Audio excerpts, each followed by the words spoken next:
Bonsoir, madame, monsieur. Ils sont une vingtaine de candidats de l'opposition à avoir rejoint Paul Biya ce jour à Yaoundé.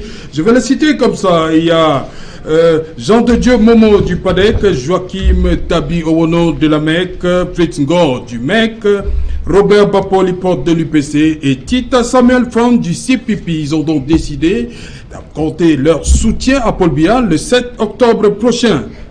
Une liste qui va sûrement s'allonger avec dans les jours à venir. Et en deuxième partie, madame, monsieur, nous irons voir ce qui se passe réellement du côté de Bali, où la Légion a ce matin sauté sur le siège du CPP. C'était à Bali, à Douala. Et enfin, nous allons voir ce qui se passe. Ce qui va se passer, madame, monsieur, entre le MRC et Kavaye Yege Djibril. Le MRC a décidé d'ester en justice, Kavaye Yege Djibril, Mounouna Futsu, Yaouba Abdoulaye, Dr Taïga, Adoum Gargoum pour destruction, actes terroristes, apologie et autres. Ils ont décidé de porter plainte contre ces individus, ces personnalités de la République au tribunal militaire de Yaoundé. Madame, monsieur, pour parler de tout ça, je suis bien entouré ce soir. Il y a à ma droite Cyril Sambaka, vice-président de l'UDC. Bonsoir, bienvenue à Equinox Soir. Oui, bon, bienvenue et bonsoir à tous les téléspectateurs. Je suis très heureux d'être là. Voilà, à votre droite, Bombok, Bengan, Kandji. Bonsoir. Et bonsoir Serge, bonsoir à nos téléspectateurs. Voilà, également sur ce plateau pour la première fois, lui c'est Abel Elibilobé. Je veux dire conseiller municipal apparenté social-démocratique Front dans la commune d'arrondissement de Douala 5e. Bonsoir. Bien, je dois enlever ça? Non, conseiller municipal. Les conseillers municipaux sont investis par des partis politiques, mais une fois élus, oui, ils n'ont pas d'apparentement politique. Ils sont affranchis des casquettes politiques et ils sont les conseillers élus du peuple de la commune. Et donc, parti politique ou pas, ils restent élus.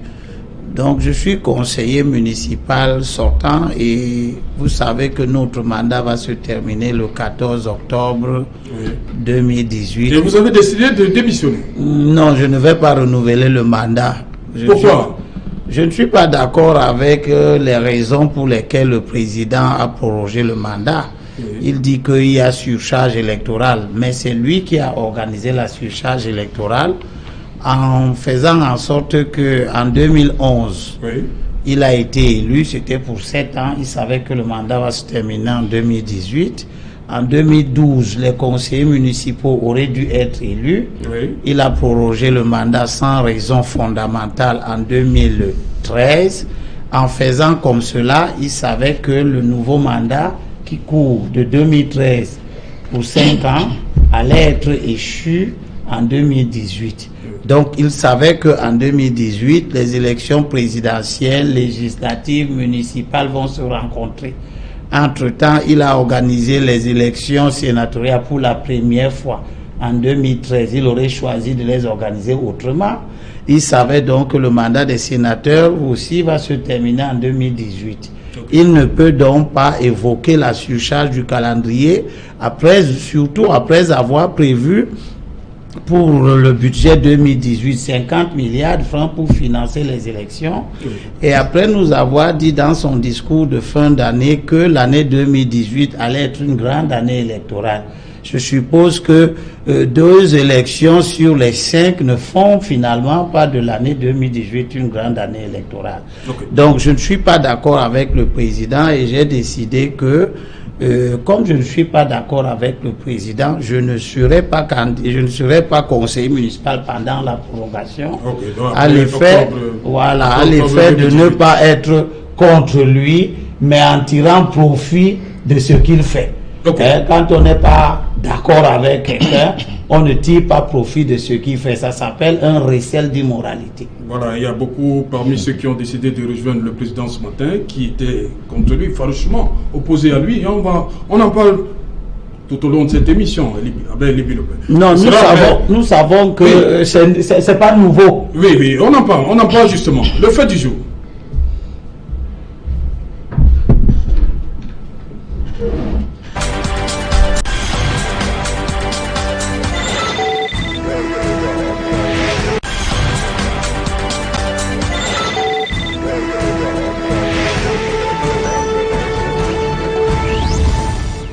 Voilà, ils étaient donc une vingtaine ce matin dans un hôtel de la capitale.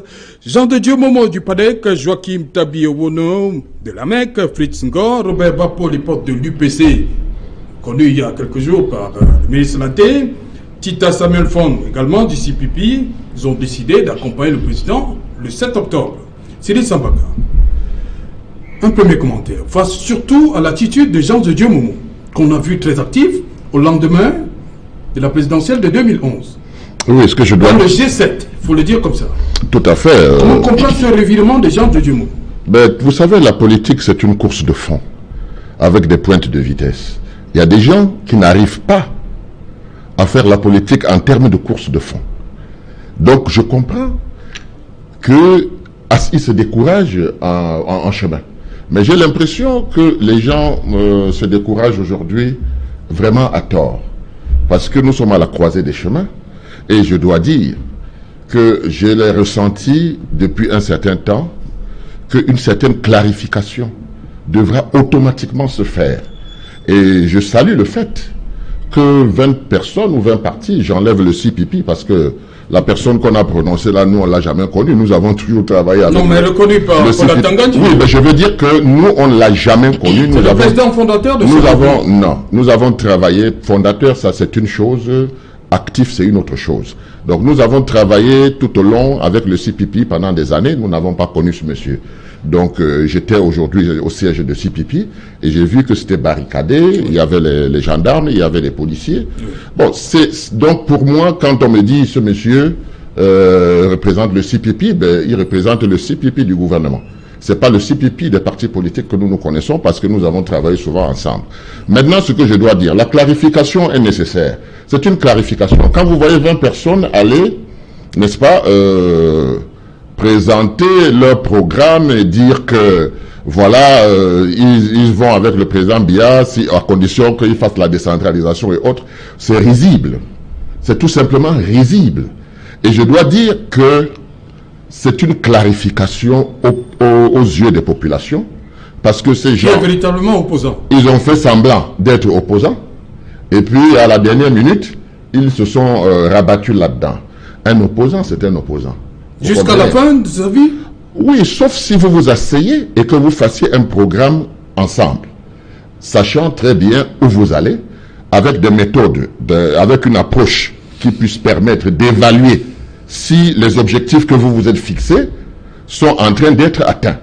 Donc c'est ça qu'on appelle une collaboration. Mais des gens qui s'en vont dans un hôtel, se parader, et dire qu'ils apportent leur soutien. Est-ce que, vous voyez, pour moi, je me dis, c'est bien pour l'opposition parce qu'au moins ça clarifie.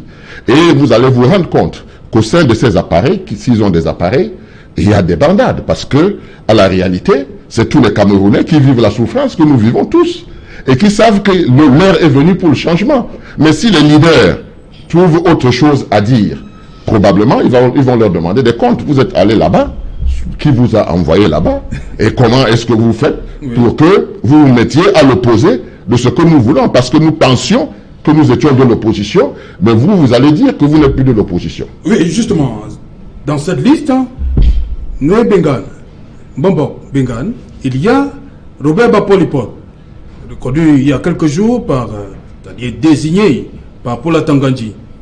Vous avez vu ça venir? Ça vous surprend que ce soit cela que Paula Tangandji a imposé à la tête de certaines formations politiques qui se retrouvent ce matin à Yaoundé? Non, non, il n'y a pas de surprise à cela. D'abord, pour le cas précis de Bapolipote, je pense que c'est une continuité dans la politique menée par Paul Biya. C'est-à-dire Ahidjo avait fait la même chose aux élections de 1960 avec Maïma Matip. Oui. Avec Maïma Matip, et vous rappelez que à l'époque, seul Oumniobe était déjà mort, mais Moumie et toute la direction de l'UPC vivait, d'accord, mais Ahidjo a choisi Maïma Matip, oui, qui a conduit une liste de l'UPC en 1960, avait obtenu du député. Alors, donc c'est la continuité, de telle manière qu'en 1996, l'UPC organise un autre congrès à Yaoundé, Kodok lui organise un congrès à Makak qui n'a même pas de récépissé, mais au retour, le président Biya dit, moi j'ai choisi Kodok. Mais il fait une pirouette là en disant à Hogbe, qui était parrainé par Maïma Matip à l'époque, qui était au congrès reconnu à Yaoundé, pour un petit passage au gouvernement, pour revenir encore avec Kodok, qui a laissé Bapor Baliport, hein, parce que, il faut le dire ainsi, Kodok, Bapor est un enseignant de lycée, que Kodok avait fait conseiller technique au ministère du Plan d'Aménagement. Il l'a emmené dans quel couloir, je n'en sais rien, mais c'est pour dire que ce n'est pas une surprise. Cela est, lui, il a été investi, un peu comme disait Limbeloube tout à l'heure, il est investi par un candidat, mais il devient l'élu de la nation. Oui. À ce moment, les 2 derniers congrès de l'Union des populations du Cameroun, il n'y a pas été. 2014-2017, il n'y a pas été. Et or, l'UPC a renouvelé sa direction à chaque fois. Et en prenant des cœurs. Donc, quand il menait dans le saluer, ça veut dire qu'en fait, le RDPC et le pouvoir a choisi ses dirigeants. Donc, ce n'est pas nouveau. C'est ce qui se passe là pour ça. Mais pour le reste, oui, en épousant l'analyse de Siri Sambaka, j'ajoute que, en fait, il ne s'agit même pas des citoyens qui sont abattus parce que le combat est rude, parce que le combat est long. Non. Il s'agit des citoyens infiltrés au sein de l'opposition.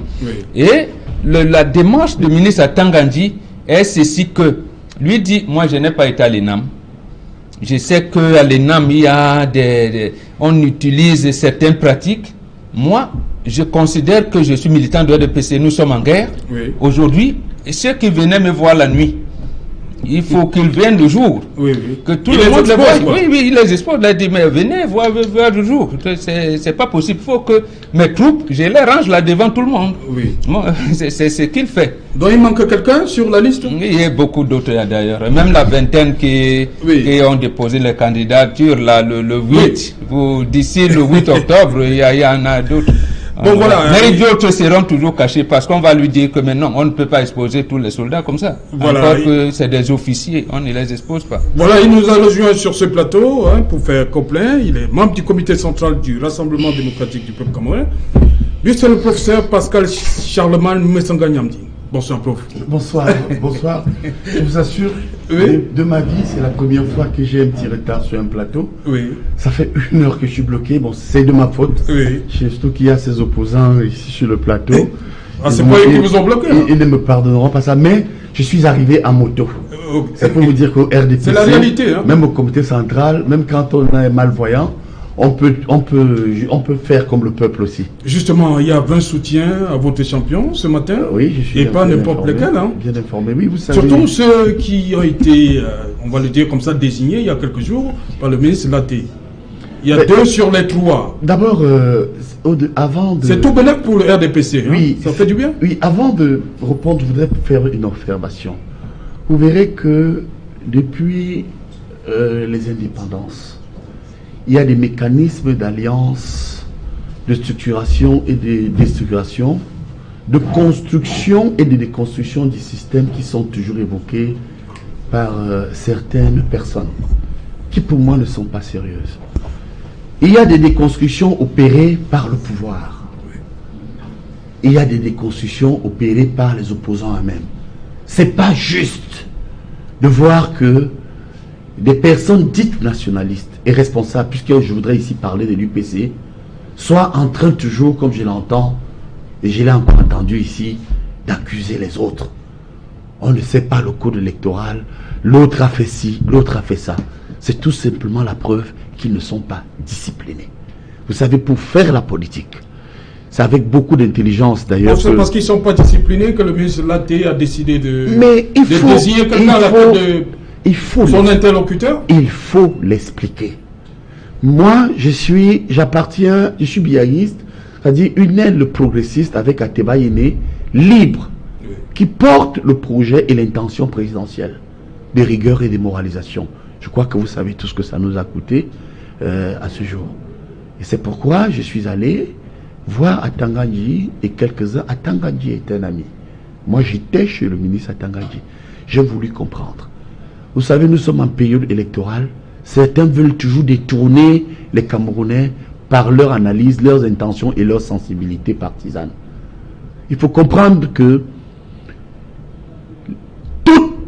les listes, du moins les partis politiques qui ont été disqualifiés, ça repose sur un seul fait. Sur l'honneur, je suis sur votre plateau, qui est un plateau sérieux. Je vous connais sérieux. J'ai d'ailleurs beaucoup de respect pour tous les copanélistes qui, pour la plupart, sont des personnes clairvoyantes. Je voudrais leur dire que le MINAT a fait valoir le principe de l'égalité. Prenons le cas du CPCP. Vous savez, quand vous êtes en conflit, les juristes nous écoutent. Mais on est allé voir qui a déposé les statuts. C'est bien M. Tita. Ce n'est pas parce que votre maison est vide. Quelqu'un vous dit, je m'y installe. Vous ne lui vendez ni le titre foncier, ni un loyer à payer. Et la personne se rend compte que votre commerce prospère. Elle vous dit, moi aussi je veux faire le même commerce. Vous dites non, il dit, je prends mon immeuble. Mais c'est ce qui s'est passé. Soyons quand même sérieux. Et il y a un sacro-saint principe de l'esprit de la loi qui voudrait que dans ce pays, et même ailleurs, du point de vue du droit, lorsque vous avez déposé les statuts de votre parti, en réalité, personne ne peut vous dégommer. Vous avez le cas d'Anissé Kane, vous avez le cas de Bapolipo, qui joue sur un document légué par M. Kodok, sur l'honneur. Mais les gens nous écoutent. Les gens nous écoutent. C'est-à-dire que la continuité d'une permanence des statuts, il y a plusieurs UPC, nous sommes d'accord, déposés au MINAT, certes, c'est vrai, reconnu à un moment donné par M. Sadi qui voulait régler le problème, mais l'UPC enregistré, et là je rejoins Mbonga, il a raison, c'est l'UPC de Kolo. Alors on a dit, bon, comment on fait pour légaliser, délégaliser ou délégitimer? Dans le cas du CPP, on a dit, voilà quand même le fondateur, le SDF a l'esprit du founder father. On a dit dans le cas de l'UPC, on reconnaît celui qui a déposé les statuts. C'est malheureusement l'aile Kodok du Cœur, et puis enfin, on a vu dans le cas du Madidem qui est fondateur et qui a déposé Anissé Kane. Alors, mais de quoi vous parlez? Moi, je suis ici pour vous dire pourquoi Paul Biya peut être un bon candidat. Pour répondre à votre question, eh bien, nous plaçons la candidature du Paul Biya sous le signe de la protection du maillot jaune. C'est-à-dire, vous savez que le président Biya a fait beaucoup de cyclisme. Et d'ailleurs, nous préparons, nous les biaïstes, à sortir un slogan de campagne: ne fais pas le cyclisme qui veut, mais qui peut. Okay. Il y a donc une alliance de cyclistes qui voit un maillot jaune et qui décide de le protéger. Okay. C'est ça la candidature du président Paul Biya. On a quelques partis, même des candidats déclarés. Vous allez dire, on a acheté, oui, alors si on est si fort, mais arrêtez de faire le combat. Voilà, ralliez-vous. Vous avez choisi que de pleurnicher tout le temps. Voilà ce que je suis venu dire à mon frère Sambaka. Que j'ai d'ailleurs battu et chassé à Yabassi. Sam, c'est mon frère. Sam, c'est que sur le terrain du village, il ne peut rien. D'ailleurs, je lui ai refusé les sénateurs. Il le sait, je lui ai refusé des voix. Il a essayé, je lui ai dit, je ne te donne pas. Mais c'est un frère, c'est mon ami intime. Je peux boire chez Sambaka que de boire chez certains membres du comité central. Il est sur le plateau, demandez-lui si je ne lui ai pas dit non. À Yabassi. Donc quand vous êtes impopulaire sur le terrain, oui, et vous ne pouvez pas mener certaines actions, mais arrêtez. Il y a un proverbe voilà, chez nous les Sawa qui dit que lorsque ton frère t'a dépassé, porte sa chaise ou son sac. Voilà. Vous avez choisi le cyclisme, il y en a qui ont choisi le football. Hein. Oh oui, mais ils n'ont jamais le pénalty. Dans la métaphore donc, oui, et c'est ça qui nous fait rire.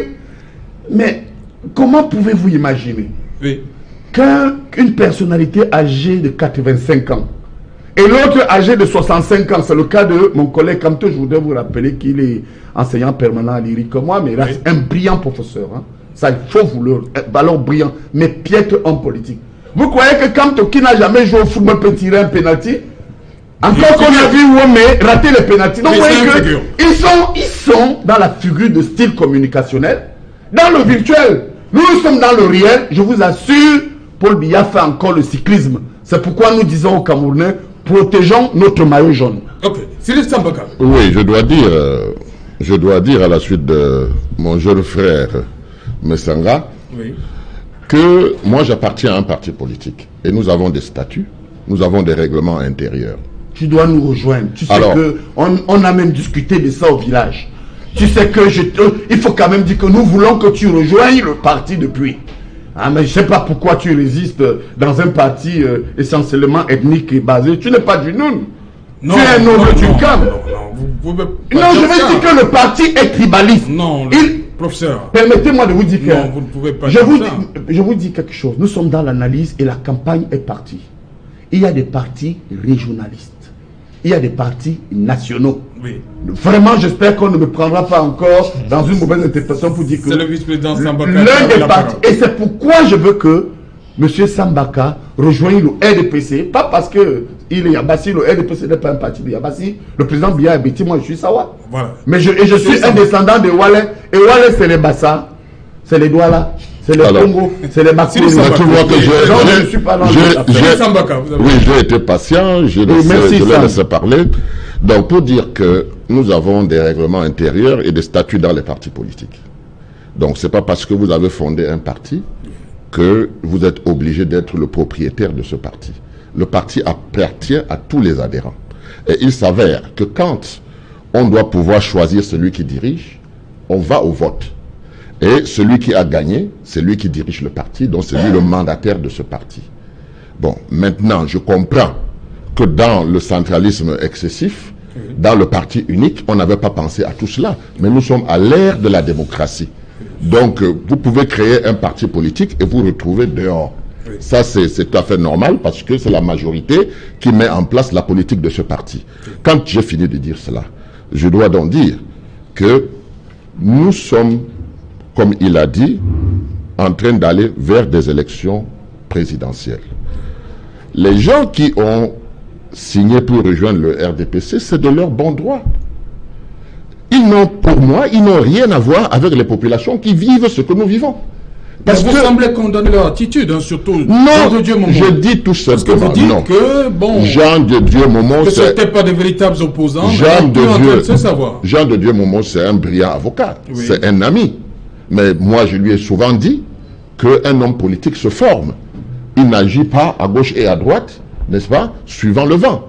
Vous comprenez? C'est quelqu'un qui a une conviction. Il faut, quand on est un homme politique, on doit avoir des convictions, on doit savoir où on va, on doit avoir des objectifs, se battre pour atteindre ces objectifs. Ce n'est pas parce qu'on a des difficultés à atteindre les objectifs qu'on doit donc tourner la veste.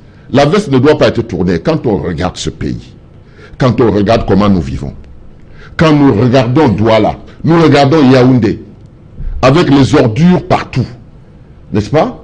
Avec aujourd'hui du choléra. Vous voulez qu'on atteigne la peste pour comprendre que ça ne va pas? C'est ça la question fondamentale aujourd'hui. Est-ce que les Camerounais... On n'est pas loin de la peste. Non, je vous dis, c'est un médecin. Il sait très bien que quand on aura fini avec le choléra, si ça continue comme ça sera les rats que nous voyons là et la peste viendra. Oui. Donc ce n'est pas quand la peste viendra que les Camerounais vont se rendre compte que ça ne va pas. Ils se rendent compte aujourd'hui que ça ne va pas. Il y a la crise anglophone, il y a tout ça, le pays ne marche pas bien. Oui. Et il y a surtout que ceux qui nous dirigent ont plus de 35 ans au pouvoir et ils n'arrivent pas à avoir des dauphins. Alors quand on n'a pas de dauphins et qu'on a l'âge du président de la République, ça veut dire que c'est un échec. C'est un échec parce que même les parents... Avec ta permission, Sam, ceux qui nous dirigent, c'est mis pour qui?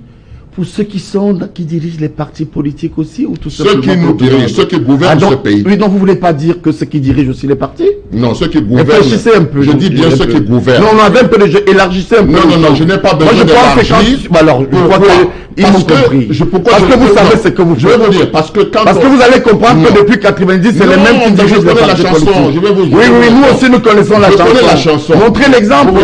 Serge Alain Autou. Oui. Quand on gouverne, depuis 1990, un parti. Vous comprenez? Oui. La gouvernance use. Vous comprenez? Bien sûr. La conquête de pouvoir, ça booste. Et vous voyez bien dans le monde entier, pour les dirigeants qui ont véritablement travaillé, 2 mandats, ils sont capotes. Y compris dans les partis politiques. Non, ces partis politiques ne gouvernent pas. Mais non, y compris dans les partis politiques. Non, mais moi j'ai vu des alternances à l'UMP. J'ai vu des alternants au Parti Socialiste, j'ai vu des alternants au Parti Républicain, le Parti communiste. J'ai vu des alternants au Parti communiste. Je l'ai fait avec un dirigeant. Ah ben tiens, j'ai compris que vous êtes un peu communiste. Georges Marché. Je l'ai vu toute mon enfance. Les téléspectateurs pendant, y compris Bob Degan, il doit bien se moquer de vous. Oui, on va passer à on voit bien l'alternance que vous voulez. Mais il est question que quand Quand ils ont un certain âge et qu'ils sont fatigués, Oui. ils passent la main. Oui. C'est vrai. Parce que Ndam Dioya, comme il a 78 ans, vous avez raison, il est très jeune. Vous savez, Ndam Dioya, je ne vais pas parler de Ndam Dioya. Non, écoutez, vous tout êtes le temps, président, monsieur. mais je vais vous dire que vous ne connaissez même pas Ndam Dioya. C'est mon ami. Ndam Dioya est C'est plus- mon ami. Ndam Je suis Dioya, très proche de Ndam lui. Dioya, Vous savez qui m'a invité au congrès de votre parti? j'étais là. Vous savez que j'ai pris la parole. Alors, donc, je le connais un peu bien. Voilà, merci, merci. Et que tu as beaucoup transpiré. J'ai vu, j'étais là. Merci, Bon, merci. c'est moi qui dirigeais Oui, ce mais programme. en attendant, on attend la tendance monsieur, aussi chez vous. Merci, Donc, cher je monsieur. vais revenir là-dessus parce qu'il faut que les autres justement. parlent. Abel Limbilobert, hier le pointage à minuit, c'était 28 candidats au total, 22 présentés par des formations politiques, 6 indépendants. Quel commentaire vous faites lorsque vous regardez les 28? La prolifération des candidatures est un risque grave pour l'opposition. Il reste en fait 27, hein, puisque Isaac Feuzé a décidé de rejoindre Paul Biya. Ok. Ils sont 27. Et On se demande à quoi ça sert. j'appartiens à l'école qui, depuis à peu près 2 ans, essaye de faire savoir au peuple du changement, ceux qui votent le changement, qui l'ont toujours voté, qu'il est important que nous fassions notre aggiornamento, notre propre critique dans l'opposition. Et que cette critique, cette observation pointue de l'opposition, je ne parle pas de tout l'échiquier politique, parce que le camp RDPC et ceux qui, depuis de nombreuses années, se sont positionnés comme des collaborateurs du RDPC, ce camp-là est bien connu. Avec la NDP, le MDR, De manière officielle. l'UNDP, Le le FSNC, etc. Tout à fait. Ils sont connus, ils se sont positionnés depuis et ils s'assument comme des collaborateurs. Même comme ils ont un comportement contradictoire. Ils sont collaborateurs à l'élection présidentielle, aux élections législatives et municipales, ils deviennent adversaires. C'est une ambiguïté, mais nous, peuple du changement, nous les avons bien considérés comme étant des collaborateurs du régime et ils ne s'en offusquent pas. Maintenant, dans le camp de l'opposition qui se dit travailler pour l'éviction du régime, nous savons que nous avons beaucoup de brebis galeuses et que nous avons besoin d'assainir notre camp. Ce qui se passe sous vos yeux, mesdames, messieurs, chers compatriotes, vous qui votez pour le changement, n'a rien de nouveau. Nous devons considérer que cette élection présidentielle qui arrive est un temps de clarification dans nos propres rangs. Et que ceux qui se lèvent aujourd'hui, les 20 que vous venez, dont vous avez cité quelques noms, et peut-être d'autres qui vont se lever encore demain, ils sont en train de nous envoyer un message de positionnement, sauf que nous allons les positionner définitivement. Nous n'allons pas accepter que ceux qui viennent aujourd'hui soutenir le président Biya reviennent l'année prochaine, lors des élections municipales et législatives, prétendre qu'ils combattent le RDPC. Ils vont devoir se partager le camp RDPC. Nous allons les mettre dans le camp RDPC. Ils ne ressortiront pas. Monsieur Jean de Dieu Momo et son parti, Oui, ils sont définitivement classés comme collaborateurs du RDPC. Mais il dit qu'il assume. Hein. Peu importe, et c'est très bien d'ailleurs. fait quoi? C'est une clarification. Le RDPC n'est pas S'il une te plaît, presse. c'est moi qui parle. Oui, mais c'est pas une Non, presse. je veux bien savoir que cette émission doit être polie. Non, il sera très poli. Voilà. Je vous rassure. Si c'est votre Monsieur engagement. Abel Elim Bilobert. Vous voyez, Mais vous là-bas. n'avez pas donné l'exemple de politesse. Monsieur tout à Abel l'heure. Elim Oh, Bilobert. allez-y. Ceci dit, Nous sommes en campagne, je ne serai pas agressif. ceci dit, on n'est pas en campagne contre vous, vous n'êtes candidat de rien. Ceci dit, ce que je veux dire, c'est que, et je parle là au peuple du changement, c'est lui qui m'intéresse, pour qu'il ne valse plus, pour qu'il ne passe pas pour des raisons d'affinité tribale ou pour des confusions avec l'objectif ou le comportement politique, qu'il ne valse plus. Parce que nous savons aujourd'hui que ce qui nous fait perdre, ce n'est ni la puissance du RDPC, ni la qualité de sa gouvernance, mais ce qui nous fait perdre, c'est la dispersion de nos voix Des trahisons en interne. entre plusieurs candidats de nos propres rangs, Ok. qui ne nous permettent pas de laisser nos voix se concentrer sur les meilleurs d'entre nous et les mieux organisés, disons, qui ne nous permettent pas cette prolifération de candidatures, dont beaucoup sont des candidatures de pacotille. Et nous voyons très bien à l'occasion des dépôts de candidatures que nous allons avoir beaucoup de candidatures de pacotille. Attendons le 8. Okay. Beaucoup d'entre elles vont être rejetées pour n'avoir pas eu des dossiers complets.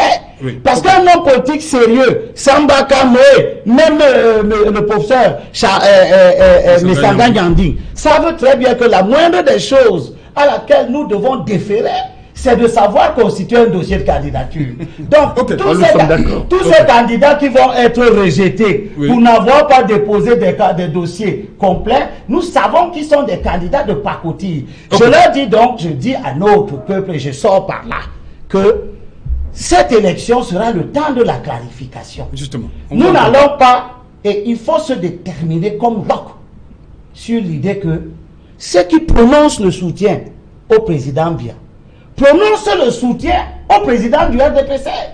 Et par ricochet, ils prononcent le soutien au RDPC.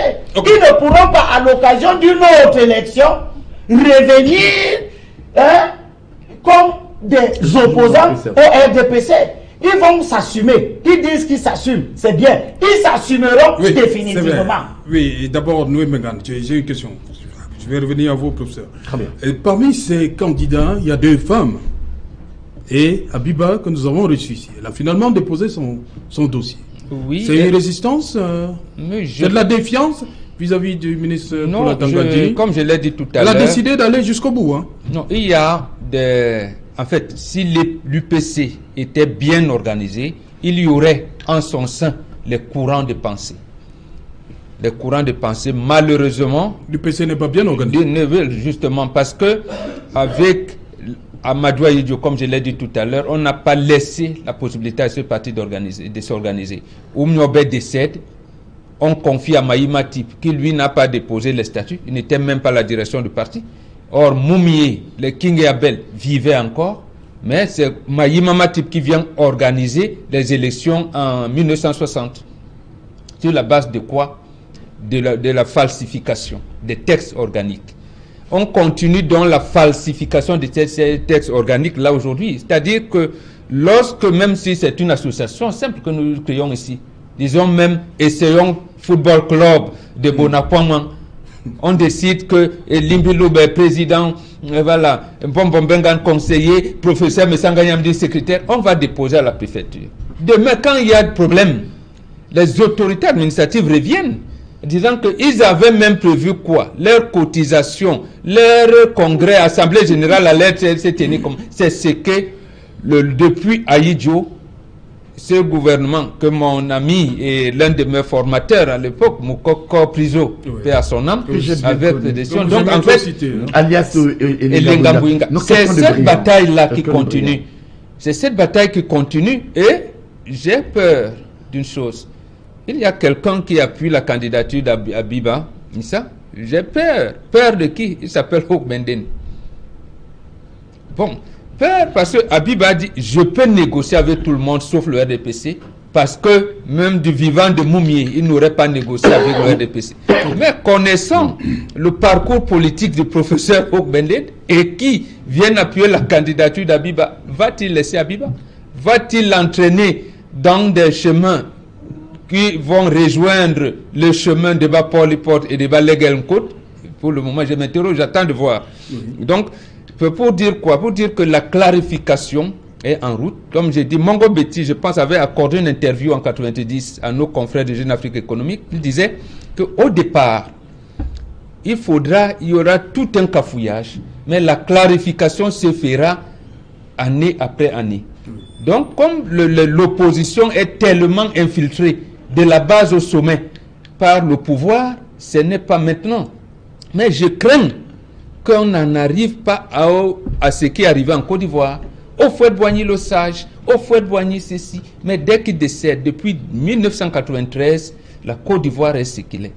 Et c'est malheureux pour nous tous. C'est ce que je ne souhaite pas pour le Cameroun. Maintenant, si vous voulez, je vais terminer par 2 observations majeures. Le président Biya lance quand même sa campagne électorale de 2004 dans la politique des grandes ambitions avec priorité infrastructure routière. Oui. Mais voilà, le professeur, il n'y a pas de route. Il est obligé de parler. J'ai condamné ça. Voilà, donc, voilà les problèmes aujourd'hui. Des bandits qui l'ont trahi. Voilà. Donc, dans mon parti. À ce moment-là, oui, pourquoi ne ferait-il pas comme son illustre prédécesseur, Amada, il a dit, comment? J'arrête, je ne veux plus. J'ai choisi quelqu'un d'autre. Voilà. Ou alors, comme son fils Hollande, avec qui ils étaient auprès de Mitterrand, oui, il a dit, je vous ai promis, je ne pourrai pas. Justement. Il ne s'engage pas. Justement. Donc, moi, c'est... Voilà... Oui, justement, professeur, il y a un problème. On était tous surpris par la candidature du président. On n'est pas passé ni par un congrès extraordinaire. Je me sens... Comment ça s'est passé dans le RDPC? Alors, pour que le président se présente comme ça. Je me sens de plus en plus à l'aise avec, c'est vrai, certains panélistes ici, singulièrement Bobenga et Sambaka, parce que enfin, non, il n'a pas de parti, parfois il est dedans, parfois il est dehors, on ne sait pas où il est. Est-ce qu'il doit forcément être... Non, il est sorti. Oui, il est sorti parce que ça n'allait plus. Quand je suis sur un plateau, c'est pour rendre Paul Biya et le parti crédible. Okay. Et je voudrais ici rejoindre ceux qui ont enfin posé le débat idéologique. Nous sommes en campagne. Nous n'allons pas nous battre. Pourquoi le président Biya n'est pas passé par ne serait-ce qu'un congrès extraordinaire? Alors, je commence par la pertinente analyse de Bobenga. Oui. Il dit, pourquoi il ne dit pas qu'il laisse? Franchement, il faut être naïf pour croire que lorsque votre pays est en guerre, lorsque au nord-ouest, au sud-ouest, au nord, il y a une instabilité. Lorsque vous avez connu une trahison, je crois que vous avez suivi un de ses anciens collaborateurs à une télévision voisine qui a occupé les fonctions de secrétaire général, mais à des gens sérieux, il nous a donné envie de vomir. Parce que quand vous voyez sa résidence, quand vous voyez ses visions, quand vous voyez où il vient, il a tout dit, sauf une chose. Comment j'ai fait pour devenir ce que je suis? Et ceux qui ont eu envie de vomir ont tout de suite compris qu'il s'agissait des ingrats. Qui, effectivement, je rejoins Bobenga, nous amène aujourd'hui à croire que Paul Biya ne fait rien. Parce qu'ils n'ont rien fait du tout. Parce qu'ils ont tué ce pays. C'est le combat que j'ai mené avec Charles Ateba Yéné. Ils ont mis les leurs partout. Les réseaux, les réseaux, les réseaux. Et je vous assure, je vais vous faire une confidence. Vous vous rappelez au palais le 20 mai, le président m'a parlé à mon Dieu Vision. Je vais vous faire une confidence. C'est une exclusivité d'Equinox. Le chef de l'État ne voulait plus partir. Il ne voulait plus. Eh bien, nous nous sommes mobilisés. J'étais parmi à l'effet de lui dire que, mais avec cette situation, qu'est-ce qu'on fait?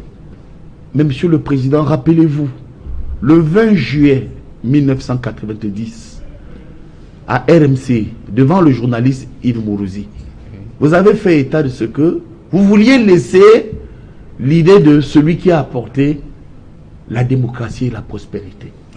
Il n'y a pas de prospérité. Nous sommes au point d'en arriver.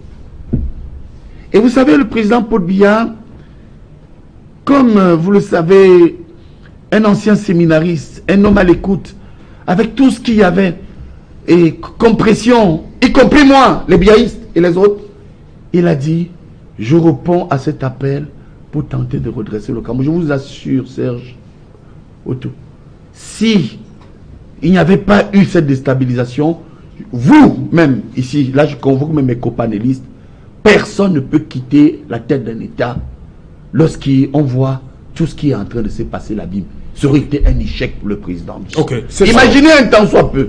Qu'est-ce que les uns n'auraient pas dit? Et pour chuter, oui, j'ai entendu, et je chute là-dessus, certains dire, ils vont exclure ceux qui coopèrent avec les autres. Ils vont dire, bien là, des bons pères de famille, des maîtres, ils donnent des bons points et tout ça. Mais je pense qu'ils n'ont pas compris l'enjeu d'une élection présidentielle. Je voudrais qu'on retienne ici que une élection présidentielle est transpartisane. Il s'agit du Cameroun. Il s'agit du Cameroun. Comme on l'a vu avec Angela Merkel en Allemagne, qui s'est ralliée pour sauver la stabilité de l'Allemagne avec les extrémistes. Mais certains pensent que la politique est ancrée au Cameroun. Nous sommes aujourd'hui dans une dynamique de la mondialisation qui fait que les hommes politiques qui ne vont pas s'arrimer à des réalités pour comprendre que en Italie, on sauve la stabilité avec une alliance. En Angleterre, on sauve la stabilité avec une alliance. En Allemagne, et plus proche de nous encore ici en Afrique, et parce que Paul Biya l'a compris très tôt. Et je chute parce que le 1er mars 1992, Serge Alain Autou, j'ai aussi de brillants intellectuels camerounais, malgré nos divergences idéologiques. Oui.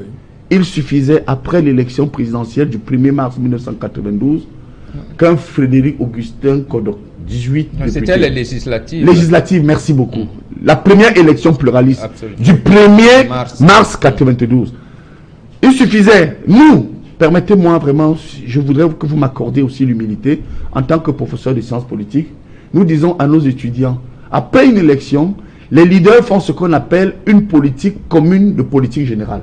Justement. Et si cette politique, une déclaration politique de politique générale commune, avait été faite par M. Kodok, 18 députés, Bello Bouba, 68 députés, et à côté le MDR, 6 députés, je vous assure, Paul Biya n'aurait plus eu le droit de nommer un premier ministre dans ce cas. Qu'est-ce que ça veut dire? Les opposants ont refusé le pouvoir. Mais nous, nous l'avons pris. Nous l'avons pris et nous continuons à le prendre. Et c'est pourquoi, depuis 1992, mais c'est le peuple qui ne veut plus leur donner cette affaire. Parce qu'ils sont irresponsables. Je vous permets. Non, ce n'est pas les opposants qui ont refusé de prendre. Ils ont refusé.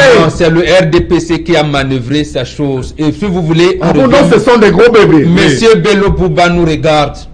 Justement. Lorsqu'il est invité à la tripartite d'octobre-novembre 1991, l'aboutissement c'était quoi? C'était d'évincer Samuel Bois de l'UNDP. Ça, ce n'est pas notre problème. Vous justifiez encore. Non, mais justement... Mais les Camerounais... Le quoi? Ça veut dire justement. Ça veut dire je vous intelligent. Je vous comprends.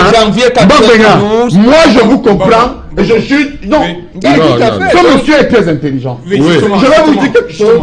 Mbok Benga est quelqu'un que moi, tu vas amener dans le RDPC. Non. Il est rationnel. Parce que Mbok Benga, c'est ce que vous voulez dire ici. Les Camerounais nous suivent. Vous allez voir que depuis l'élection du 1er mars 1992, partout aujourd'hui, la position de l'opposition est décroissante. Oui. Regardez quand le MINAT organisait les élections, mais ils ont même failli battre le président de la République. Absolument. Mais depuis qu'on a remis cette affaire à l'observatoire, à un organe indépendant, mais ils ne sont pas crédibles. Et puis là, je vais rejoindre Elie Bilobert. Comment croyez-vous que des gens comme ceux-là, pour certains, ils ont été des avocats, ils ont pris de l'argent, les 4 milliards, et se sont auto-payés. Pour d'autres, ils ont été ministres. On sait comment ils ont géré le mauvais code de procédure pénale qui nous énerve tous actuellement. Pour les uns, ils nous livrent des avions au quotidien. Vous croyez que les Camerounais sont fous? Les Camerounais ne savent pas ce qui se passe. Moi, je suis membre du comité d'Andrade. Je vous dis donc que nous, on laisse les Camerounais juger. Voilà. C'est ce que je viens de dire ici. Quand vous enseignez, vous n'éliminez pas les enfants des opposants. Oui, mais il a raison. Comment pourrez-vous donc nous battre? Non, si vous avez tant de candidats. Un médecin ne va pas poser un diagnostic quand il aura un opposant en face de lui. Je pense que la question que le professeur Messanga vient d'évoquer, c'est une très bonne question. Ben, je voudrais constater avec vous qu'il aime trop prononcer le nom d'Adamou Ndamdouer. Que j'aime beaucoup. Oui, parce que c'est le directeur fondateur de l'IRIC, là où il enseigne. Et un monsieur très brillant. Et sa politique fondée sur l'éthique. L'éthique, voilà. Donc, en fait, j'aime beaucoup ce monsieur, je l'avoue. Oui, la question était de savoir... Excusez-moi, parce qu'il y a eu une diversion là. Bon, on va continuer avec autre chose. J'ai demandé à Mbombo est-ce que le fait pour Abiba de se présenter, après ce qu'on a connu avec le ministre Laté, c'est une façon de défier l'autorité. Oui. En fait, je ne pense pas qu'il y a une défiance. Non, il n'y en a pas. Non, il y en a pas. Il n'y en a pas. C'est un parti bien constitué. On a vu quand elle a été élue, le secrétaire général aussi. Donc, si elle est candidate aux élections présidentielles, investie par la direction de son parti, c'est le quelque comité chose directeur. de Mais normal. de l'autre côté, Bappolipote demande... Non, Oui, mais Paul ça- n'est pas UPC depuis, ça- il n'est pas UPCiste. il est député de la nation, comme aimait dire le professeur Ndiom Moulé, mais il n'était pas au congrès de l'UPC de 2014, il n'était pas au dernier. c'est lui que le Minaco. D'ailleurs, Voilà pour ce la que je première voulais fois, dire. oui. Ce que je voulais dire, c'est que la question de Messangayamni a été très bien posée. Ben, nous sommes des Camerounais. Tout à fait. Nous faisons la politique depuis un certain temps, au moins 25 ans, 26 ans. Nous savons comment le Cameroun fonctionne. Nous avons vu un certain nombre de tares, et Limbi Lobe les a évoqués. Est-ce que c'est pour cette raison qu'on doit croiser les bras? Non, nous réfléchissons. Nous avons une politique alternative pour que enfin le peuple puisse se libérer. Je vais dérouler cela, c'est une proposition, et je pense que dans les jours qui suivent, je prendrai sur moi de rencontrer les différents leaders, n'est-ce pas, à la suite d'Abel et Limbi Lobe pour proposer le plan B. Ok. Parce qu'il y a un plan B qui puisse nous permettre d'arriver. On part sur les analyses. Dans chaque parti politique, vous allez remarquer que chaque militant voudrait que ce soit son champion qui soit celui-là, le candidat unique. Sur le de l'opposition. Maintenant, sur la pratique du terrain, vous allez constater que partout où il y a eu un membre de l'opposition candidat avec un seul scrutateur, il a été complètement noyé. Il a été complètement noyé. Troisièmement, vous allez vous rendre compte que la direction des partis qui rejoignent le parti au pouvoir, leur base n'est pas avec eux. La preuve, c'est que quand il y a les élections municipales et législatives, c'est vraiment presque à couteau tiré. Oui. Le problème qui se pose, c'est que les Camerounais se disent comment faire confiance en l'opposition. Parce que tout le monde, nous allons tendre la main, Et c'est pertinent ce que vous dites. nous allons tendre la main aux gens du pouvoir, partis au pouvoir, qui sont des progressistes, à leurs militants, à leurs sympathisants. Nous allons tendre la main aux partis comme l'UNDP, qui ont à leur base des gens qui veulent le changement. On ne peut pas changer ce pays sans le Grand Nord. Vous avez compris? Et Ça, c'est une je ne chose. coupe pas. Leurs militants de base des régions du nord-ouest et du sud-ouest sont là. Ils ne savent pas où mettre la tête. Maintenant. Nous sommes dans une politique, on nous va- sommes dans une on va- politique d'ouverture. Vous Oui. comprenez que ça D'ouverture. va y aller près. Et moi, je peux vous dire Oui, rapidement. que, à travers les défaillances qu'on a constatées Oui. au fil des années, Oui. on peut les transformer en victoire. Les transformer en victoire, ce serait aller à la conquête de l'électorat qui veut bien croire à l'opposition, mais qui hésite. Absolument. Et pour cela, que les leaders des partis politiques de l'opposition décident d'aller aux élections, ce n'est pas une mauvaise chose. Oui. Parce que s'ils trouvent un candidat unique, nous savons comment ça va se passer. Ce qui va se passer, c'est qu'on va abandonner tout entre les mains de celui-là, les financements, etc., etc. Nous avons vécu ça par le passé. Oui. Et je dis donc que, Pour chuter rapidement. pour chuter rapidement, les différents candidats de l'opposition vont être contactés pour qu'on puisse mettre en place une plateforme. Pour un Premièrement, candidat unique? oui, non, pas pour un On candidat est un unique. candidat de large consensus, si vous voulez. Pas pour un candidat unique. Oui. Il faudra d'abord que dans ce pacte républicain, qu'on puisse ne pas s'agresser.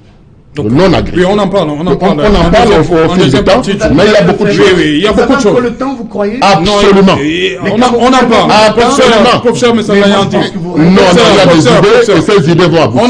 On en parle juste après le journal. Bonsoir Nadine Yambou. Bonsoir Serge en Léotou et aux experts sur le plateau d'Equinox Soir. Voici les grandes lignes de l'information qui vont meubler la grande édition du journal de 20h ce soir sur Equinox Télévision. Le MRC traîne Cavalier Yégué-Djibril et d'autres cadres du RDPC au tribunal pour avoir mis à feu les t-shirts, pancartes et autres effigies du parti de Maurice Kamto à Marois dans la région de l'extrême nord Cameroun.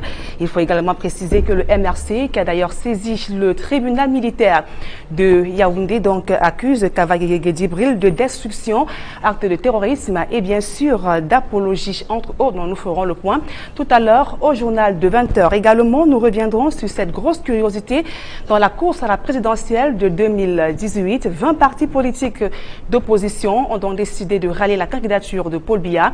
Et également réunis donc au sein d'un collectif des 20 partis, ils affirment que Paul Biya est le leader expérimenté, l'assurance tout risque pour le Cameroun.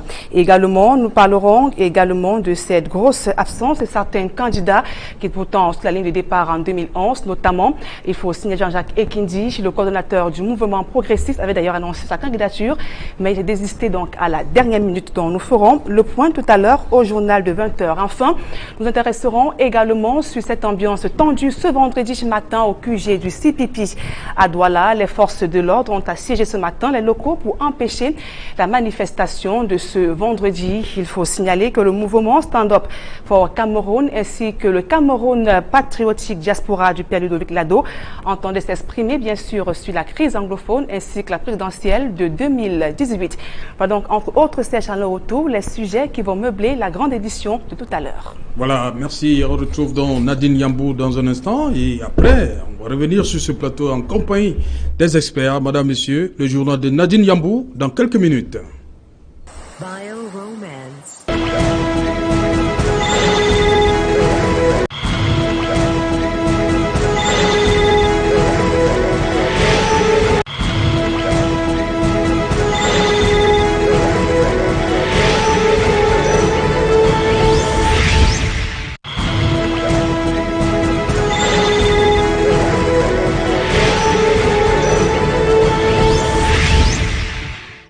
Voilà, retour sur le plateau d'Equinorsoir. Nous sommes toujours en compagnie de Mbambok Bengan. Bonsoir. Bonsoir. Bonsoir. Cyril Sambaka, vous êtes vice-président de l'Union démocratique du Cameroun, c'est bien cela? Oui, et le candidat de l'Union démocratique du Cameroun, c'est le docteur Adamou Damdjer. Voilà, justement, on en parle dans un instant. Et à côté de moi, c'est le professeur Pascal Charlemagne Messanga Yamdine, membre du comité central du RDPC. C'est bien cela, vous assumez? Oui, j'assume. Et puis, vous pouvez d'ailleurs ajouter que je suis biaïste. Parce que le biaïsme portait et sortait de la terre le renouveau qui reposait sur 5 piliers. 2 piliers majeurs, la rigueur, la moralisation, et 2 piliers secondaires, la justice sociale, l'ouverture démocratique et la démocratisation. Voilà. 4e invité sur ce plateau, Abel Elimbi Lobé, conseiller municipal apparenté SDF, mairie Douala 5e. Comme il n'aime pas trop. Vous vous attachez à l'erreur. C'est pas une erreur. Non, c'est pas une erreur. C'est le SDF qui vous a C'est le SDF. C'est le SDF. Vous restez conseiller municipal SDF. À Douala 5e. Si vous voulez, mais moi je sais que je ne le suis pas. Je suis conseiller municipal à la commune de Douala 5.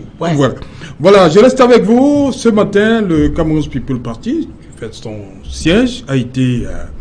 Les forces du maintien de l'ordre ont envahi ce siège à 6 h du matin parce que le parti s'apprêtait à annoncer une alliance entre le mouvement Stand Up for Cameroun et Cameroun Patriotique Diaspora, et aussi s'exprimer sur la présidentielle et la crise anglophone.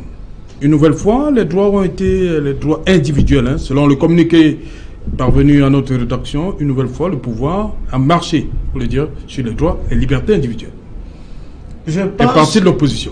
Je pense que les électeurs du changement doivent souffrir de voir cette prolifération d'événements qui viennent perturber notre combat.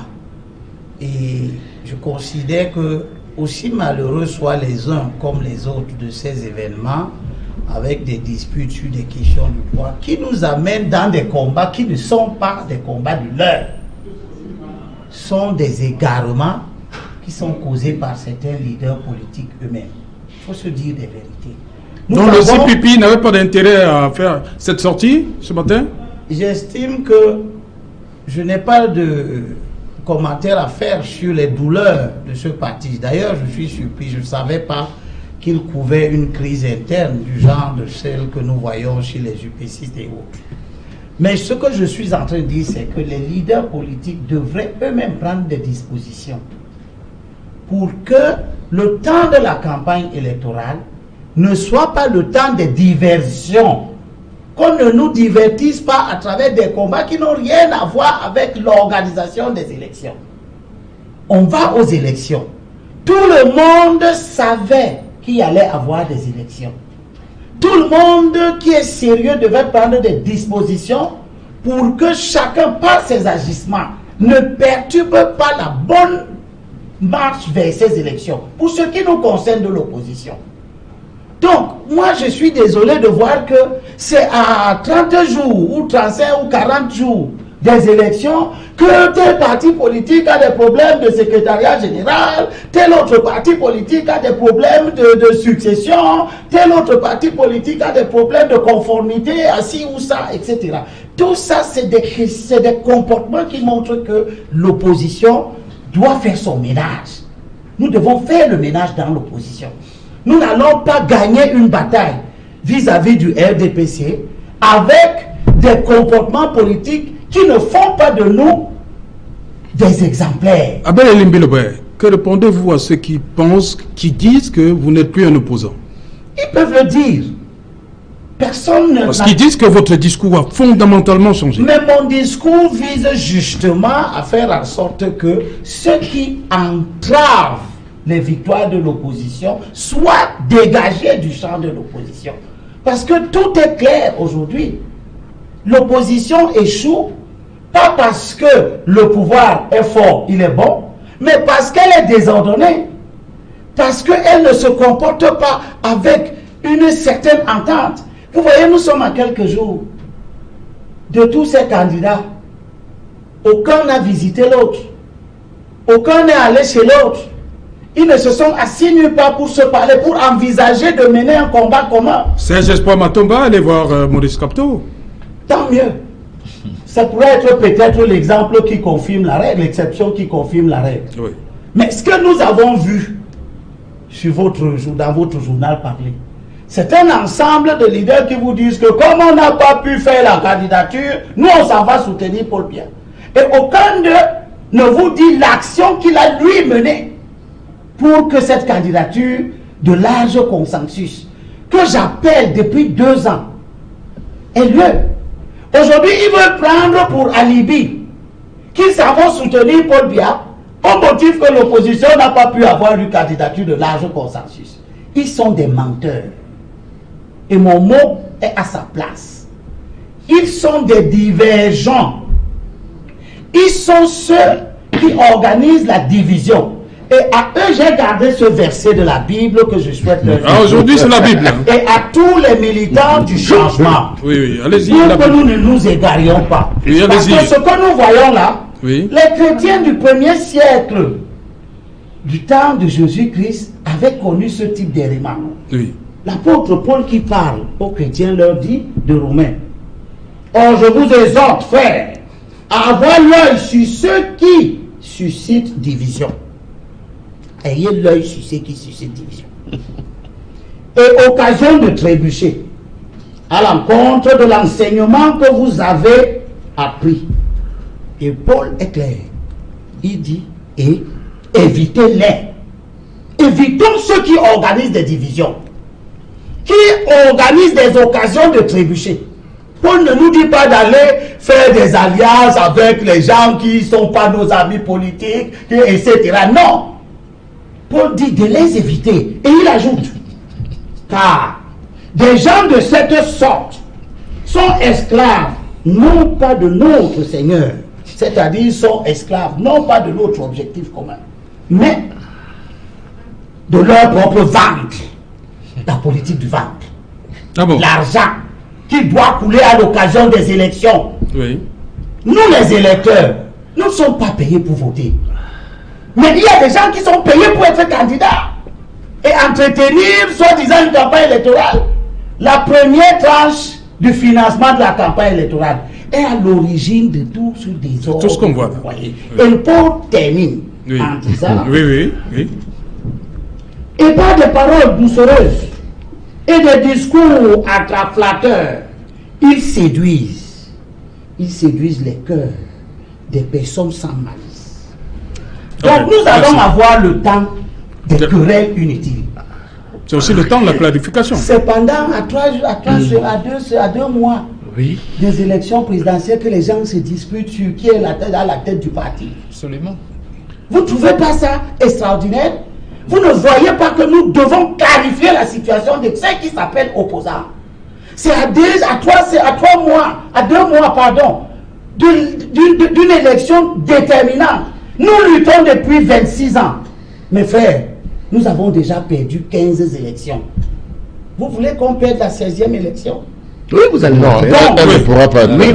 Ceux qui se sont exprimés là aujourd'hui, ceux qui organisent la diversion en nous occupant, en nous amenant à nous occuper des choses qui sont secondaires, le contrôle, les leaderships à l'intérieur des partis politiques, alors que nous savons tous, chiffres statistiques à l'appui, que aucun de nos partis de l'opposition n'a la capacité seule à évincer le RDPC. Voilà. Et je termine par Et c'est même ça que le maître Jean de Dieu Momo a sorti. Il a montré les statistiques. Je suis désolé que c'est aujourd'hui qu'il le sache. Quand il était candidat en 2011, il voulait quoi? Évincer le RDPC. Bon, je sors de la question. Oui, rapidement. Je sors de la question en disant à nos électeurs que les électeurs du changement, parce que c'est à eux que je parle. Le RDPC nous montre un exemple. On ne l'aime pas, nous voulons l'évincer, mais regardons comment il se comporte. Oui, nous sommes disciplinés, c'est vrai. Il a son électorat qu'il consolide. Oui. Pendant que nous, par des actes, des initiatives intempestives, que chacun prend comme il veut, sans synergie, sans nous parler, sans synchronisation, nous dispersons nos esprits, nous dispersons nos hommes, nous dispersons notre électorat, nous le rendons incapable de se concentrer sur les objectifs. Ok. Je termine s'il te plaît. Oui, rapidement. Je termine en disant que j'appelle les électeurs de l'opposition, la vraie, celle qui veut l'éviction du régime. La vraie, celle qui reste... À ne pas confondre notre combat. Oui. Notre combat, c'est pour évincer le régime RDPC. Notre combat n'est pas pour permettre à tel parti d'être deuxième, à tel autre parti d'être troisième. Nous n'avons rien à faire avec les positionnements. Nous voulons l'éviction d'un régime.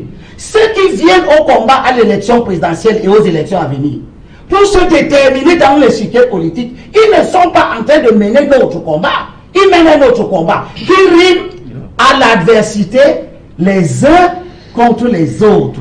Okay. Et je reviendrai pour leur lire le livre de Galates, où l'apôtre Paul met en garde. Ok, oui, ça tout à l'heure. Oui, ça tout à l'heure. Les uns contre les autres. Oui, Cyril Sambaka. Est-ce que votre champion, Adamou Ndamdjoya, a tenté de parler avec Maurice Kamto et les autres, ou bien est-ce que Maurice Kamto ou bien Maître Keremouna ont essayé de rencontrer Ndamdjoya par rapport à son expérience? Ce que je dois dire, hein, c'est que ce n'est pas aujourd'hui.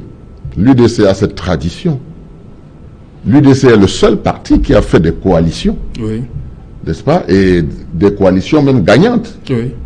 Mais donc il y a un moment. Non, mais ça même il faut le reconnaître. Mais ça est devenu député. Oui, grâce aussi à lui. Donc nous avons cette expérience. Cette expérience. C'est pour cette raison que je vous ai dit, je suis venu ici avec beaucoup d'optimisme pour vous dire que suite à l'analyse que nous avons faite, parce que voyez-vous, il y a des partis qui viennent de se créer, il y a des mouvements qui viennent de se créer, il y a un enthousiasme. Il ne faut pas casser cet enthousiasme. Vous comprenez? L'objectif, c'est de battre le régime. Alors, si l'objectif est de battre le régime, nous allons nous mettre ensemble. Nous allons nous mettre ensemble sur la base d'un pacte républicain. Parce que qu'est-ce qui gêne dans ces opérations? C'est le contrôle des votes. Vous comprenez? C'est le fait que dans ce pacte républicain, nous devons être d'accord que personne ne peut gouverner le Cameroun. C'est une équipe qui doit gouverner le Cameroun.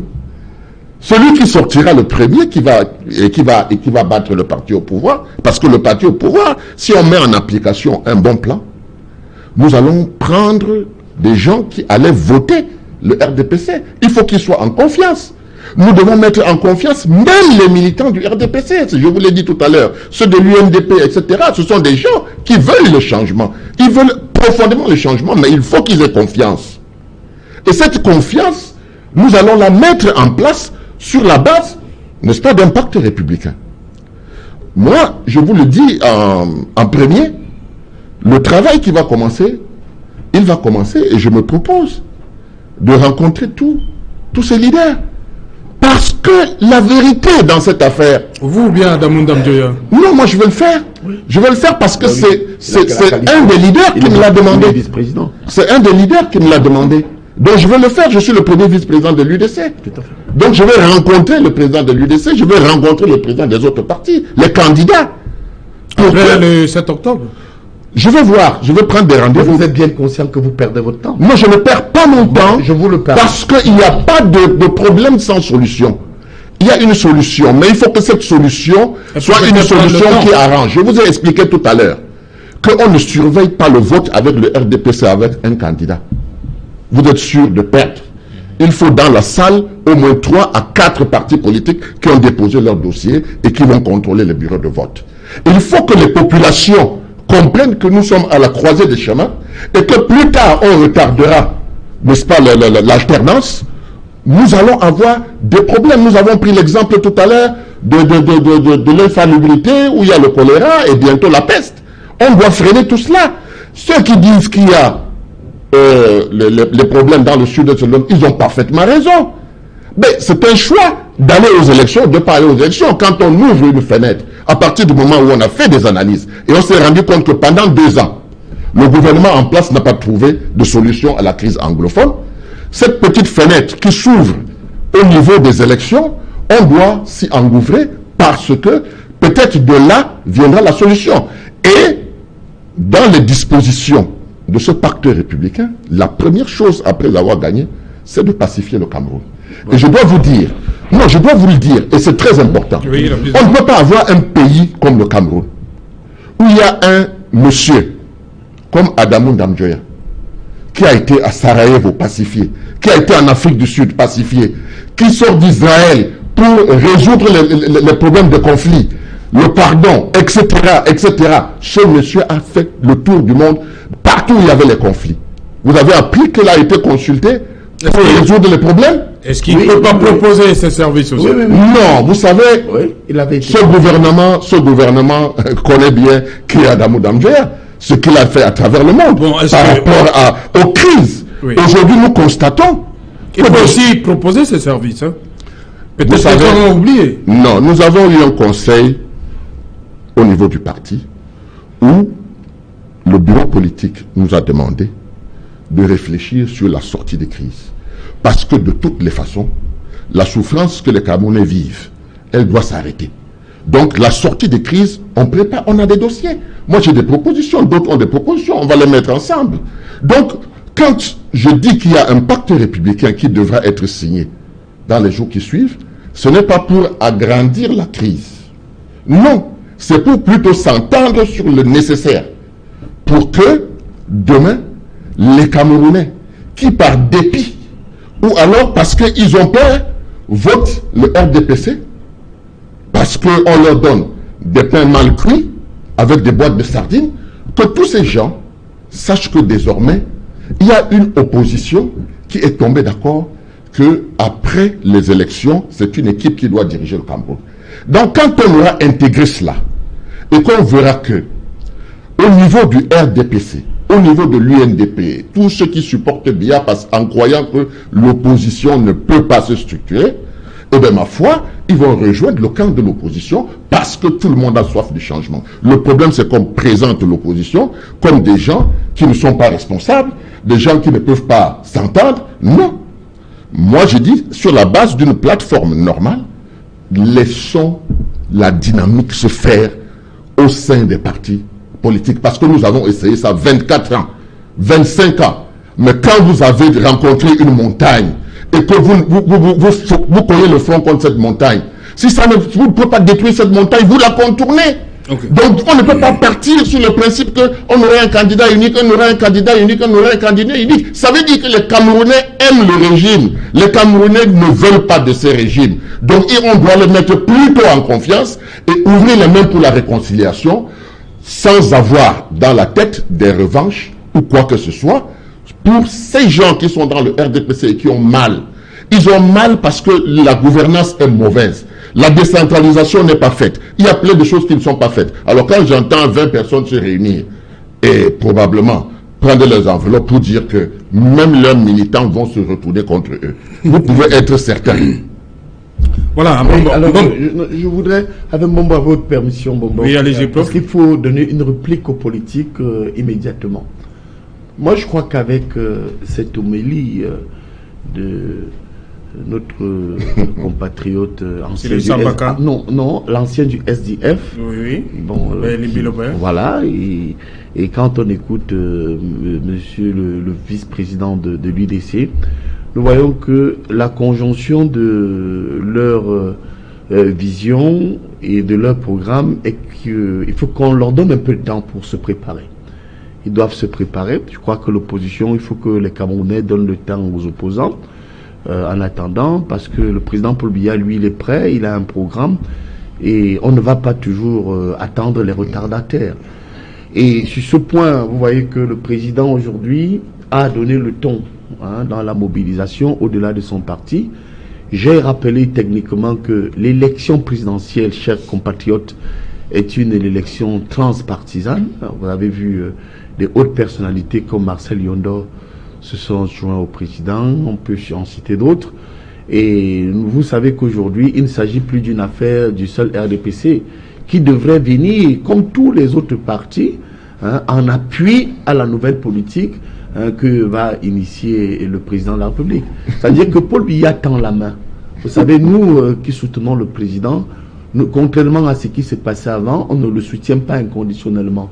Il est clair que le président doit résoudre la crise anglophone avec les anglophones et avec les autres Camerounais. Et pour cela, nous sommes d'accord. Il y a beaucoup de morts, oui, professeur. Oui. Il va résoudre quand? Oui, mais vous voyez que sur ce plateau, j'aurais aussi voulu que certains nous disent est-ce qu'on devrait arriver là, voilà, au lieu de justifier tel ou tel Parce que là, vous dites qu'il va résoudre. Il a besoin de les forces de maintien de l'ordre ne font que tomber. Je vais vous dire quelque chose. Beaucoup de compatriotes ont parlé de parfois gouvernement de transition, gouvernement d'ouverture. Puisque les autres ne sont pas prêts, ils veulent réfléchir pour voir comment créer une nouvelle dynamique.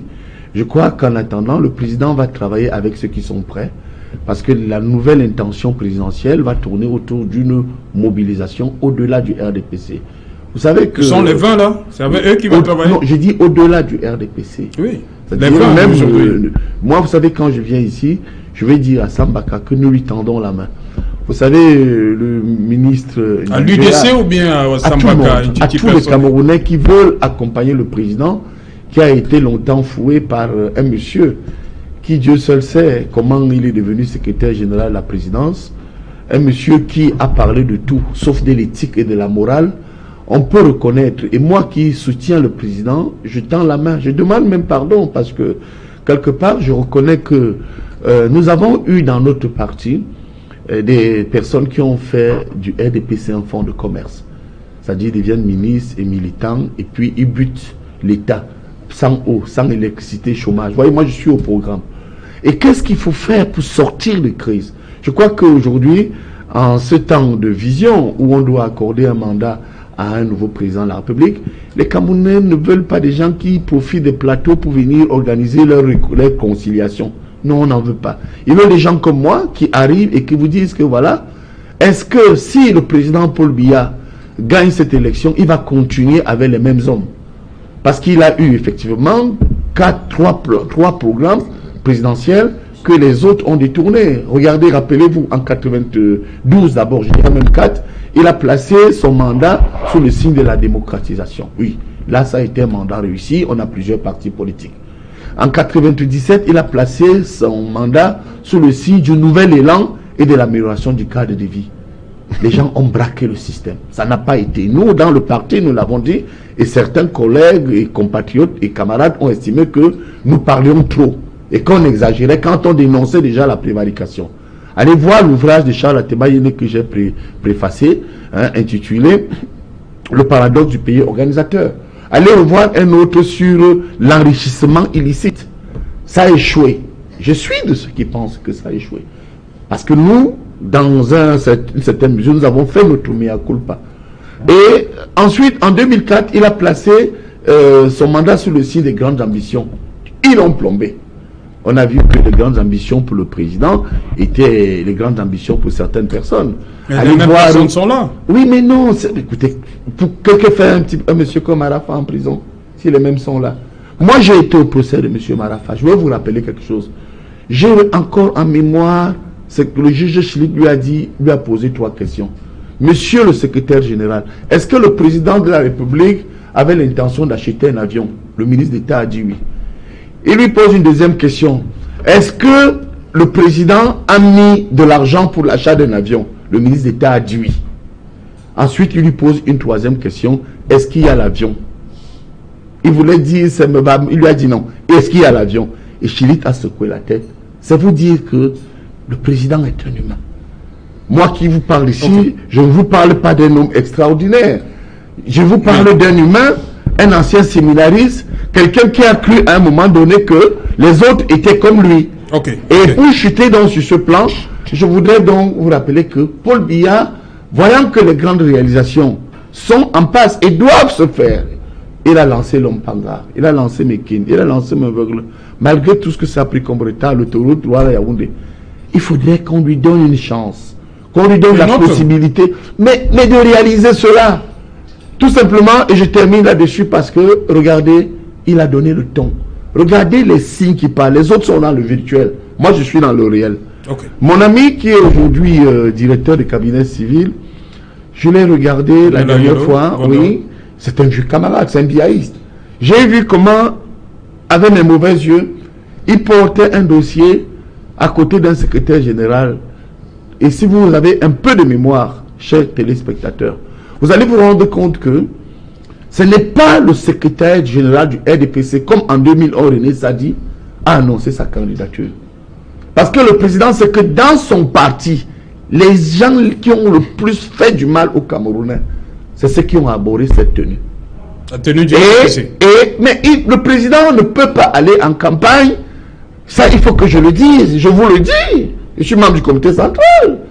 Je suis biaïste. Je suis porteur d'un message à côté du président depuis des années. Il a compris que, le RDPC, on l'a vu, n'a pas su suffisamment organiser. Rappelez-vous, le dernier renouvellement des organes de base, il y a des batailles mortelles.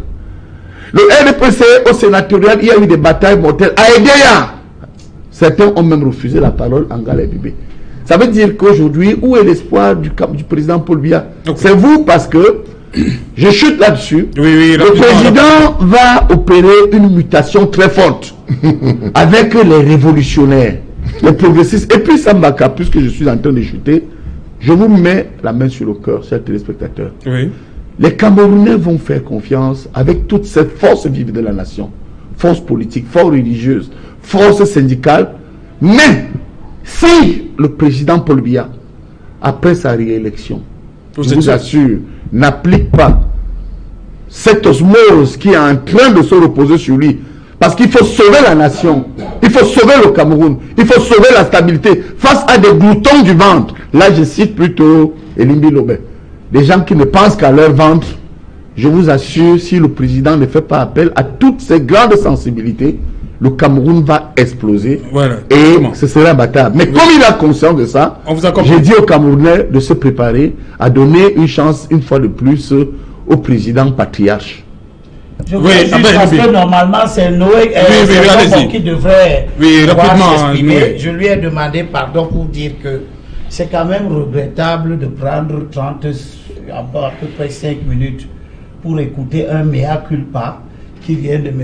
Nyanding qui n'engage en rien le RDPC. C'est vous qui le dites. C'est moi Mais en attendant, je suis membre du... Non, c'est moi qui ai je permets-moi de corriger. Contrairement à toi, je suis membre titulaire du comité central. On a déjà...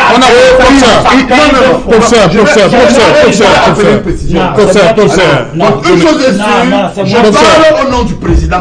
Ok, vous êtes compris. Allez-y rapidement. Après, nous parle au nom du président. C'est quand même curieux d'entendre. Oui, allez-y. Un mandat, ni populaire, ni dans son parti. Allez-y, un mea culpa, alors qu'il a dit au préalable que le président avait un programme.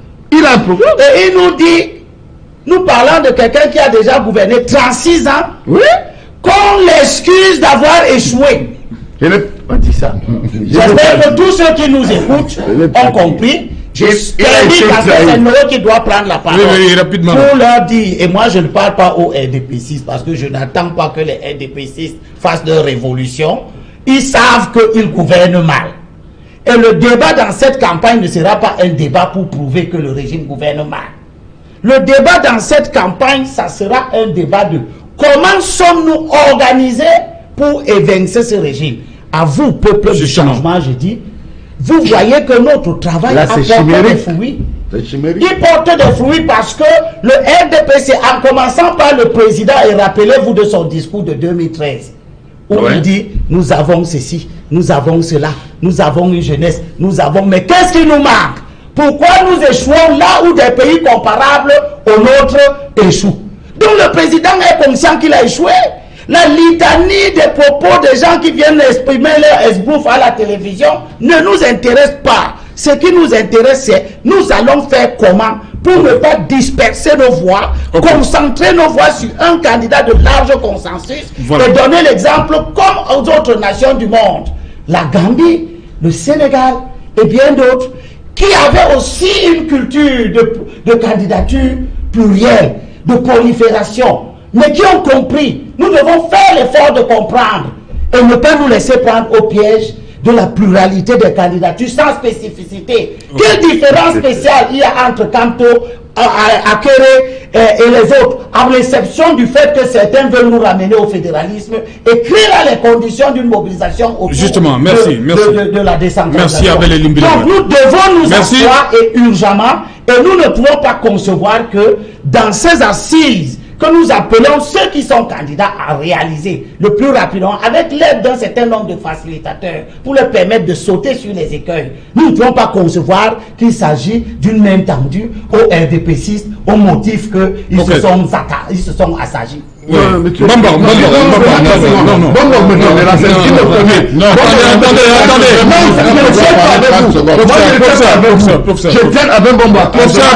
moi qui donne la parole. S'il te plaît. C'est moi qui donne la parole. Vraiment, une seconde, je vous promets. On va revenir à vous. Je voudrais dire que... Faut pas que ce soit un voilà ce que je veux dire. Monsieur Elimbi Lobert ne ressemble pas à quelqu'un qui a lu la Bible.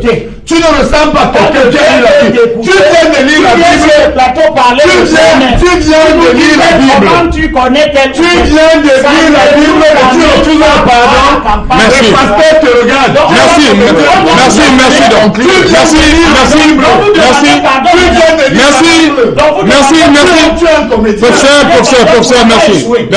Merci beaucoup. Merci pour ça. Merci. Abel. Mbambor Bengana. Ce candidat. Je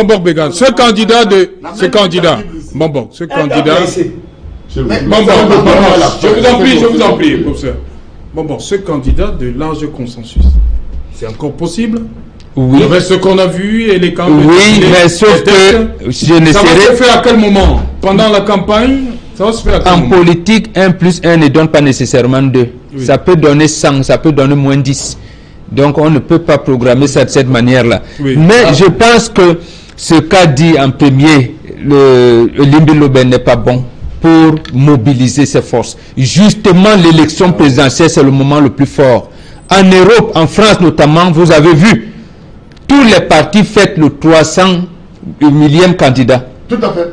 Les républicains arrivent à 300 000 candidats et fêtent. Et c'est justement aujourd'hui, moi je dis, je suis sûr et je soutiens ce qu'aurait pu faire Kawala ce matin.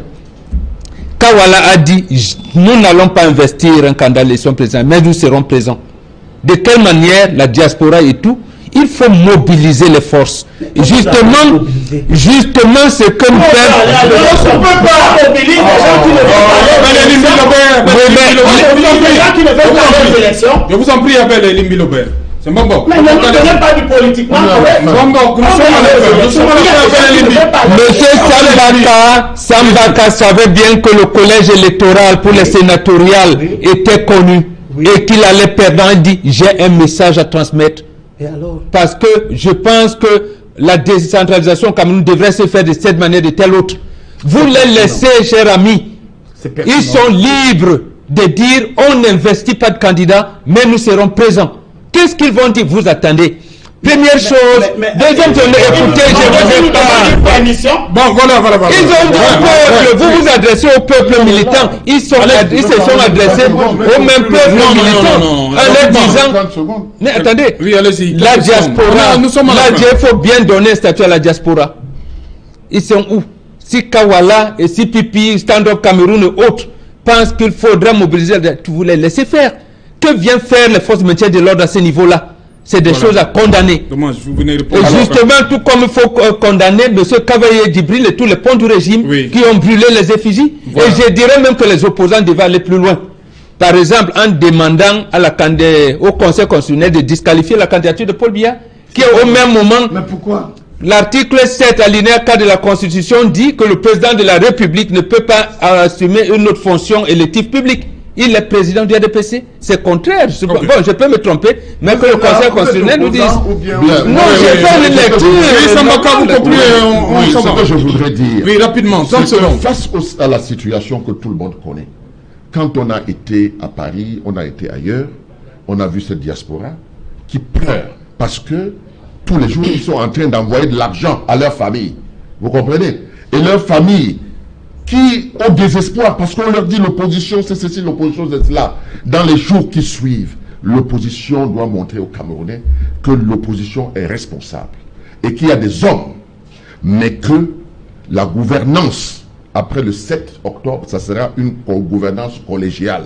C'est une équipe qui va venir et laissez-nous le temps de régler ce problème. Mais que les Camerounais sachent que l'heure de l'alternance est arrivée, il n'y a pas une seule voie pour y arriver, il y a plusieurs voies pour arriver à cela.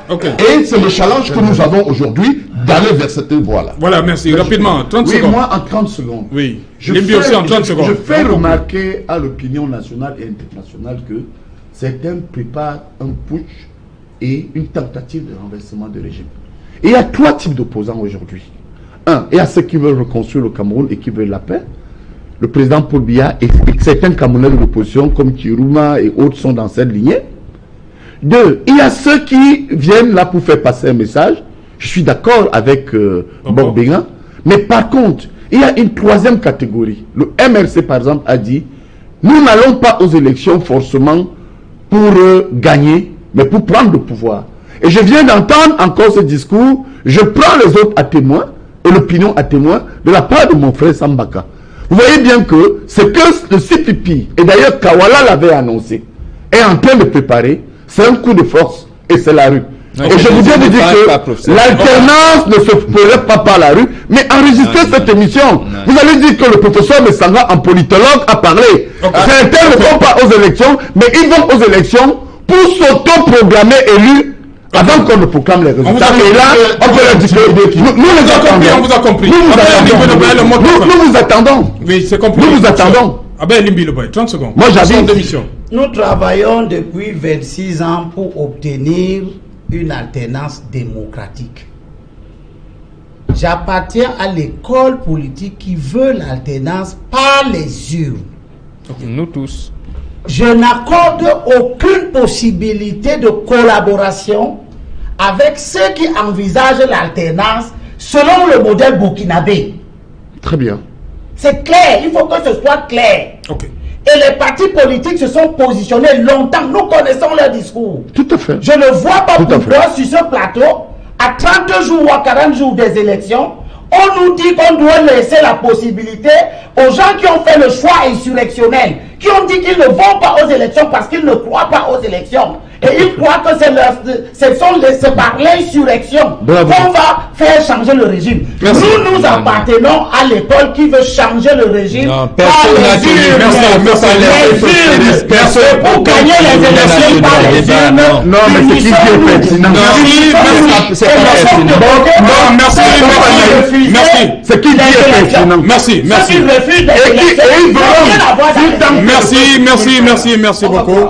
Merci Bambang Bengan d'être passé. Merci. Merci Bambang Bengan. Nous sommes arrivés à la fin. Merci.